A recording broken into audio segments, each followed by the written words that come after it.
ఒక చల్లని రాత్రి విజయవాడ సమీపంలోని ఒక చిన్న గ్రామంలో రాము అనే యువకుడు తన పాత ఇంట్లో ఒంటరిగా ఉన్నాడు.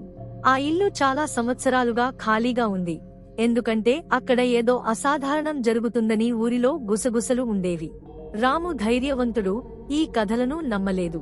అతను తన తాతయ్య మరణం తర్వాత ఆ ఇంటిని సరిచేయడానికి వచ్చాడు.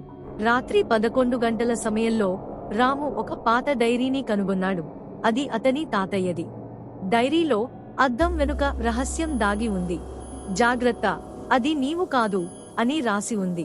రాము గుండె ఢల్లుమంది. ఇంట్లో ఒక పెద్ద అద్దం హాల్లో ఉంది. అది ఎప్పుడూ అతనికి అసౌకర్యంగా అనిపించేది. అతను అద్దం దగ్గరకు వెళ్లి చూశాడు. అతని ప్రతిబింబం సాధారణంగానే కనిపించింది. కానీ ఒక్క క్షణం అద్దంలోని అతని ప్రతిబింబం కళ్ళు మూసుకుంది. కాని రాము కళ్ళు తెరిచే ఉన్నాయి. అతను వెనక్కి జరిగాడు.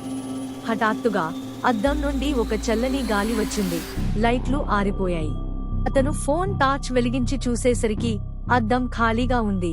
అతని ప్రతిబింబం లేదు. అదే సమయంలో అతని వెనుక నుండి ఒక గుసగుస వినిపించింది. నీవు ఇక్కడ ఉండకూడదు. రాము గుండె వేగంగా కొట్టుకుంది. అతను ఇంటి బయటకు పరుగెత్తాడు. కాని తలుపు లాక్ అయిపోయింది. ఉదయం ఊరివాళ్లు వచ్చి తలుపు తెరిచారు. రాము ఇంట్లో లేడు. అద్దం మాత్రం విచిత్రంగా మబ్బులా మారిపోయి ఉంది.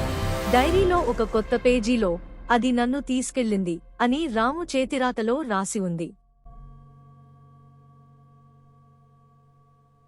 ఈ కథ మీకు నచ్చినట్టు అయితే ఇప్పుడే మన చిట్టి స్టోరీస్ ను లైక్ కొట్టి సబ్స్క్రైబ్ చేసుకోండి.